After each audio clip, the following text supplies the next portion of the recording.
Bom dia, irmãos, paz seja convosco. Vamos à nossa aula de número 142. Estamos aí há um bom tempo aprendendo a palavra de Deus, espero que você esteja gostando. Então curta, compartilhe, comente, né? Fale alguma coisa conosco para entendermos que você está gostando das nossas aulas. Nós estamos estudando a carta aos Hebreus, estamos aí no capítulo 12. Aula passada nós falamos sobre heróis da fé, nós falamos correções, né? Algumas correções em que é dada esta carta. Então, na aula passada nós falamos sobre algumas delas, né? Que corrigissem, que respeitassem uns aos outros. E agora nós vamos falar sobre paz e pureza. Essa carta agora vai ser uma atenção especial à paz e pureza. Então, eu te convido a abrir a palavra de Deus em Hebreus 12, versículo 14 e 15. E a palavra diz: segui a paz com todos e a santificação, sem a qual ninguém verá o Senhor, atentando diligentemente, porque ninguém seja faltoso, separando-se da graça de Deus, nem haja alguma raiz de amargura que brotando nos perturbe, e por meio dela muitos sejam contaminados. Então, aqui ele vai falar de alguns caminhos retos, né? Buscar ter paz com todos dentro do que é certo, a santificação, atitudes santas e dignas. Sem ela, não veremos ao Senhor. Então, tenha atenção no correto, para não negligenciarmos a santificação. Então, rejeitar o pecado de tudo que nos afasta dos caminhos do Senhor. Raiz de amargura, pessoas que sempre têm ressentimento e têm um sentimento negativo dentro dela, né? Não enxerga o lado colorido da vida, o lado bom das pessoas, né? Tá sempre criticando, então ela acaba contaminando as outras pessoas, aqueles que estão ao redor dela. Então nós devemos rejeitar ideias que nos faz rejeitar os caminhos de Deus também. Por quê? Para que possa haver paz entre todos nós. Verso 16, 17, nem haja algum impuro ou profano, como foi Esaú, o qual por um repasto vendeu o seu direito de primogenitura, pois sabeis também que posteriormente, querendo herdar a bênção, foi rejeitado, pois não achou lugar de arrependimento, embora com lágrimas o tivesse buscado. Então, fala aqui de alguns exemplos negativos do Antigo Testamento, né? Está citando aqui Gênesis 25, 33. Então, profano é aquele que rejeita as coisas de Deus. E Esaú rejeita a primogenitura, a herança que era dada ao filho mais velho. Essa herança era dada por Deus, né? Depois foi rejeitado, não se arrependeu de verdade. Então, ele deixou as bênçãos para trás. Então, de uma forma correta, não vai chorar depois se você rejeitou as bênçãos. Então, não rejeite aquilo que Deus te deu, não rejeite o dom que Deus te deu, não rejeite a palavra de Deus para você nesse dia, porque senão você vai sofrer consequências disso. Agora, o contraste entre Sinai e Sião. Hebreus 12, verso 18 e 19. Ora, não tendes chegado ao fogo palpável e ardente, e à escuridão, e às trevas, e à tempestade, e ao clangor da trombeta, e ao som das palavras, tais que, quantos o ouviram, suplicaram que não se lhes falasse mais. Aqui é uma citação de Êxodo, né, 19, 12 a 22, né? O autor fala da comparação para mostrar como a nossa situação hoje é melhor das que do passado, em termos de acesso à presença de Deus, em outros termos, né? Êxodo e Deuteronômio, essas expressões estão lá no momento do Monte Sinai, na entrega dos 10 mandamentos. Em 20:19, o povo temeu tanto que não querem falar com Deus, mas com Moisés, expôs o pecado deles ao ponto de ficarem com medo de Deus. Então, aqui nós temos esta citação do livro de Êxodo. Verso 20 e 21, pois já não suportavam o que lhes era ordenado. Até um animal, se tocar o monte, será apedrejado. Na verdade, de tal modo era horrível o espetáculo, que Moisés disse: sinto-me aterrado e trêmulo.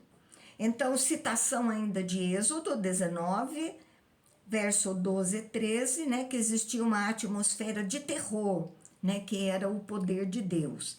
Então, não suportamos olhar a glória de Deus, né? Horrível grandeza, um espetáculo, algo tremendo. Então, todo o povo observou a grandeza de Deus, de tal tamanho que o povo se afastou dela. Então, tudo isso no Monte Sinai. Verso 22 e 23, mas tende chegado ao Monte Sião, e a cidade do Deus vivo, a Jerusalém celestial, e a intocáveis hostes de anjos, e a universal assembleia, e a igreja dos primogênitos, arrolados nos céus, e a Deus, o juiz de todos, e aos espíritos dos justos aperfeiçoados. O autor, então, ele se transporta da realidade passada para a realidade com Cristo. Então, Jerusalém era o ponto central. O autor fala em termos espirituais. Ele mostra uma realidade maior do que a vida no Sinai, do céu, né, onde está ali a presença de Deus. Então, na antiga aliança, os primogênitos foram mortos no Egito, ali em Êxodo 12. Os levitas se transformaram em servos especiais de Deus, um tipo de primogênito. Então, somente eles poderiam acessar a presença de Deus. Sacerdotes, sumos sacerdotes, todos podemos ser estes primogênitos. Não existem barreiras para os servos de Deus. E os que já morreram no Senhor, espírito dos justos aperfeiçoados. Por exemplo, os heróis da fé. Então, ele acena agora e proporciona o desejo de se aproximar da glória de Deus. Então, Sinai versus Sião é o caminho aberto.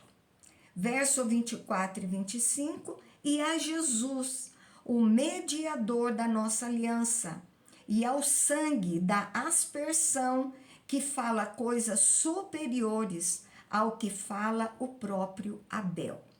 Então, tende cuidado, não recuseis ao que fala, pois se não escaparem daqueles que recusaram ouvir quem divinamente os advertia sobre a terra, muito menos nós, os que nos desviamos daquele que aos céus nos adverte.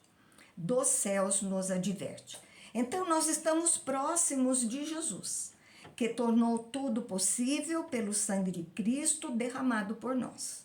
O sangue de Abel clamava por vingança, por punição, mas o sangue de Cristo gerou perdão e salvação. Então perceba que a palavra com acolhimento e não rejeição. As consequências foram pesadas para os que rejeitaram. Verso 26, aquele cuja voz abalou então a terra, agora porém ele promete dizendo, ainda uma vez por todas falei abalar, não só a terra, mas também o céu. Então, a citação ainda de Êxodo 19, 18, não ouviu Cristo, é tiro no pé, na certeza, né? Deus, ao falar, abalou a terra, e a vinda de Cristo foi um abalo para nos aproximar de Deus. Verso 27, ora, esta palavra, ainda uma vez por todas, significa a remoção dessas coisas abaladas, como tinham sido feitas, para que as coisas que não são abaladas permaneçam. Então, a citação aqui é de Ageu, capítulo 2, verso 6. Coisas abaladas têm instabilidade. Então, diz que o instável foi removida. Foi uma troca que aponta para o perfeito. Então, que nós temos agora, através de Jesus Cristo, a estabilidade. Verso 28 e 29. Por isso, recebendo nós um reino instável, e retenhamos a graça pela qual servimos a Deus de modo agradável, com reverência e santo temor, porque o nosso Deus é fogo consumidor. Então recebemos uma nova realidade espiritual, firmada na obra de Jesus Cristo. Nós seguiremos a plenitude de toda a bênção, sem nós merecermos. Devemos ser bons cidadãos deste reino que recebemos. Sabemos quem servimos com respeito a Deus, que também é juiz, que é o fogo consumidor. Agora, vamos passar para o capítulo 13. Então, na aula anterior, né, nós falamos sobre a imitação do exemplo de Cristo, a correção de Deus que prova o seu amor, a exortação à paz e à pureza e o contraste entre o Monte Sinai e o Monte Sião. Agora, eles vão falar sobre deveres sociais. Você percebe que aqui nós estamos aprendendo como nos comportar, né? A nossa vida cristã, a nossa caminhada até o nosso alvo, que é a nossa vida eterna. Agora vamos falar sobre deveres sociais. Capítulo 13, verso 1 e 2. Seja constante o amor fraternal. Não negligencieis a hospitalidade, pois alguns, praticando-a sem o saber, acolheram anjos. Então, o amor fraternal traz consideração aos outros tipos de irmãos, que seja independente de cor, de raça. A hospitalidade era algo muito importante para aquela época. Missionários, né? Eles não tinham, naquela época, hotéis para ficarem. Então, eles iam à cidade e aí eles se hospedavam na casa dos irmãos. Então, hoje, nós devemos ser hospitaleiros, mas com muita atenção, né? Conserto para a época. Então, sem saber, eles acolheram anjos. Nós vimos aqui Abraão, né, que ofereceu de hospitalidade aos anjos, hóspedes desconhecidos, e nem sempre anjo quer dizer que sejam espirituais, mas podem ser pessoas mensageiras de Deus. Verso 3, lembrai-vos dos encarcerados, como se presos com eles, dos que sofrem maus tratos, como se com efeito vós mesmos, em pessoas, fosseis os maltratados. Então, aqui ele menciona os irmãos em Cristo que estavam presos por causa da fé, né, em Jesus Cristo. Eram esquecidos, mas lembrem-se deles. Os outros presos também. Nós lembramos e oramos por eles. E se colocar junto com eles e junto também com aqueles que sofrem. Verso 4, digno de honra entre todos seja o matrimônio, bem como leito sem mácula, porque Deus julgará os impuros e adúlteros. Então, honra, eles estavam ali não sendo corretos com o casamento. Então, não ser deixado de lado, né? O casamento é base para a família e deve ser fortalecido. Um leito sem mácula, o relacionamento sexual dentro dos padrões de Deus, fidelidade, casamento, né? Não adianta aí querer ter união estável ou relações sexuais antes do casamento, isso é pecado desde aquela época e continua sendo até hoje. Impuros, né? É a relação sexual incorreta. Adúlteros, relação sexual fora do casamento, a infidelidade. Talvez esses problemas estavam preocupando a comunidade. Então, o autor traz ensinamentos a respeito disso, conselhos, né, que julgava muito importante, cabiam para aquela época, que também cabe para nós hoje em dia. Versos 5 e 6, seja a vossa vida sem avareza, contentai-vos com as coisas que tendes, porque ele tem dito, de maneira alguma te deixarei, nunca jamais te abandonarei. Assim, afirmemos confiantemente, o Senhor é o meu auxílio, não temerei. Que me poderá fazer o homem? Então, a avareza é a adoração ao dinheiro, ao materialismo, né? Se contentar, a atitude equilibrada, tem em Deus a fonte de toda provisão. Não impede do melhor na vida, né? E termos gratidão. Deus diz sempre, Josué 1,5, não te deixarei, nem te abandonarei. Colocar o nosso foco de que Deus é o nosso provedor e ser grato por isso. Salmo 118, o autor conclui que nós somos de Deus, né? Aquele que tira todo o nosso medo. Deveres agora espirituais. Nos deveres sociais, o autor fala de amor, hospitalidade, casamento, dinheiro. E agora vem para os deveres espirituais, que são a base dos deveres sociais. Se o seu relacionamento com Deus não é bom, os deveres sociais também não serão cumpridos. Então, versos 7 e 8, lembrai-vos dos vossos guias, os quais vos prepararam a palavra de Deus, e considerando atentamente o fim da sua vida. Imitai a fé que tiveram Jesus Cristo ontem e hoje, e é o mesmo e o será eternamente. Temos facilidade de esquecer, e a Bíblia nos chama a lembrar dos nossos deveres das coisas de Deus, da liderança, servos fiéis, honrar os servos, eram exemplos a serem imitados. Esses guias vão sair de cenário, né? Eles vão morrer um dia. E Jesus, no passado, no presente e no futuro, continua sendo o mesmo.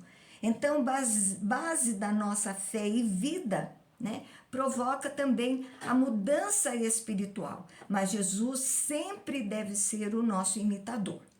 9 e 10. Não vos deixeis envolver por doutrinas várias e estranhas, porquanto o que vale é estar o coração firmado com graça e não com alimentos, pois nunca tiveram proveito os que em Cristo se preocuparam.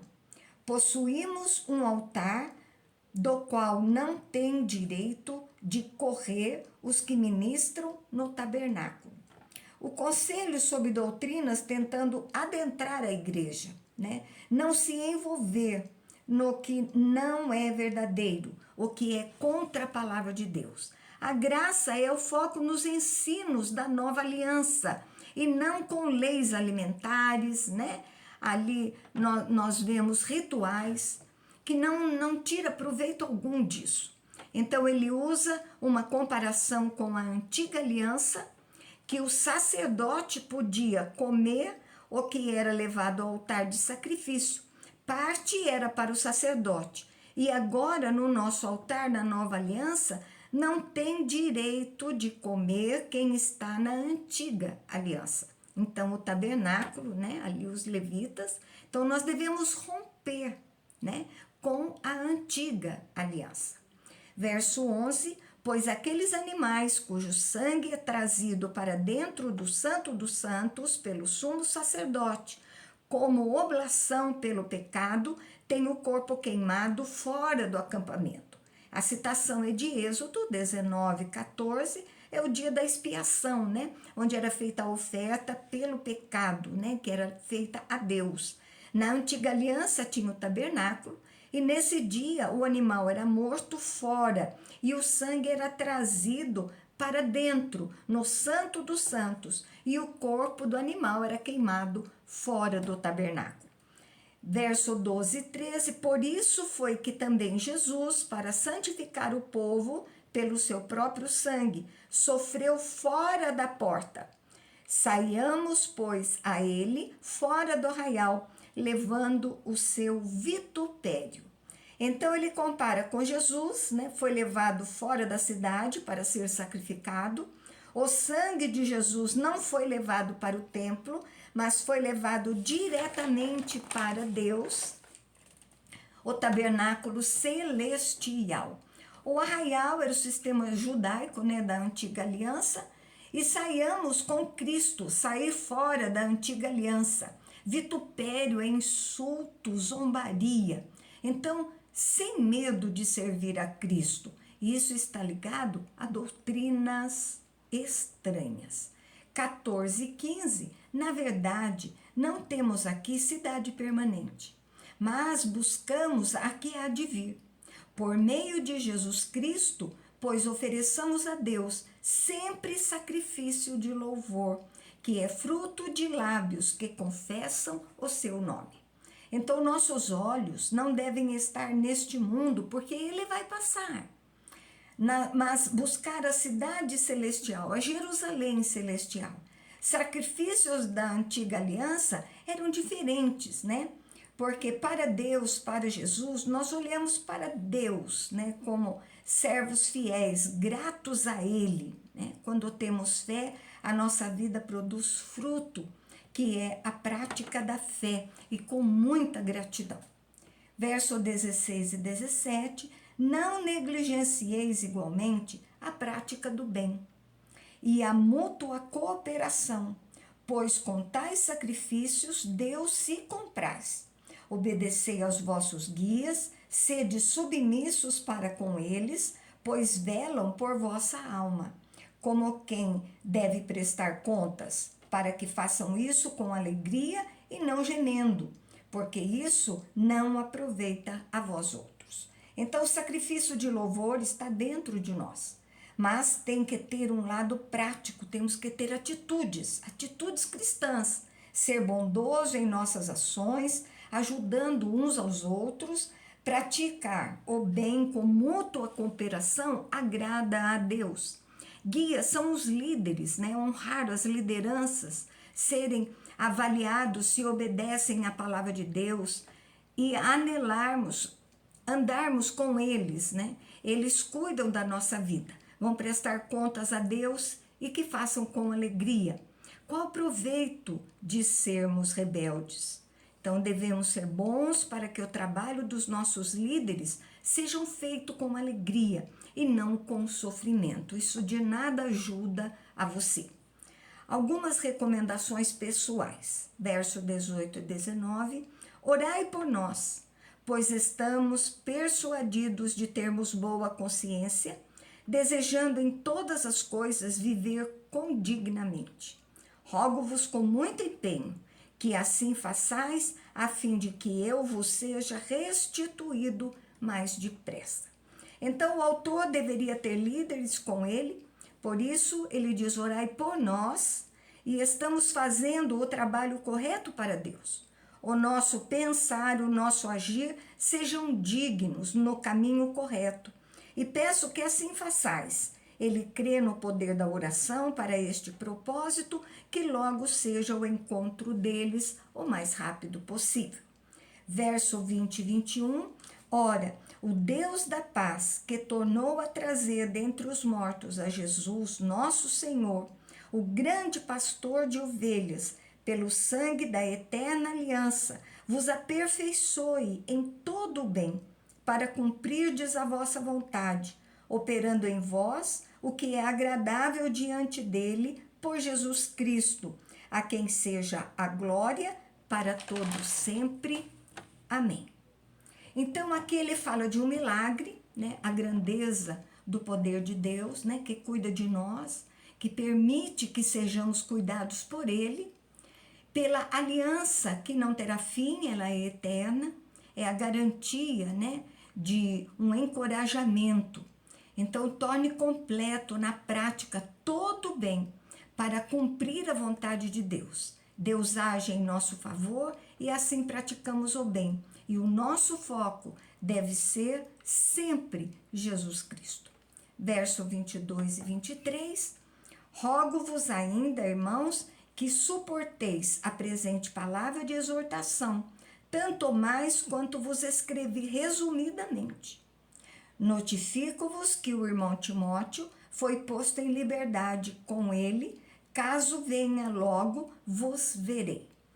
Então recebam esta palavra de encorajamento, diz o autor, fiz um resumo e depois falaremos sobre isso. Comunico que Timóteo, né, dos escritos de Paulo, foi posto em liberdade e se vier logo, estará conosco quando formos visitá-los. Então o autor tinha planos de ir ver a todos. Verso 24 e 25, saudai a todos os vossos guias, bem como os santos, os da Itália, vos saúdam. A graça seja com todos vós. Então sejam todos cumprimentados, líderes e cristãos, irmãos. Os da Itália, então ele escreve de algum lugar da Itália, né? Será Roma? Ou escreve fora da Itália e junto dele tem italianos, né? São as duas grandes possibilidades ali. Então o autor tinha companheiros italianos que saudavam a todos também. Aqui nós encerramos a carta aos Hebreus. Agora, na próxima aula, nós estaremos falando sobre a carta, o livro de Tiago, né? Tiago, irmão de Jesus, que escreve esta única carta. Então, eu espero que você esteja gostando, esteja entendendo, né? E esteja aí comentando, fazendo uma avaliação daquilo que nós estamos trazendo. Se tiver alguma dúvida, é só nos perguntar que tentaremos solucionar para você. Amém? Que você tenha aí um excelente domingo, juntamente com seus familiares, amigos, mas que também você passe esse dia juntinho com Jesus. Amém? Um beijo grande no seu coração e até a próxima aula, se assim Deus permitir.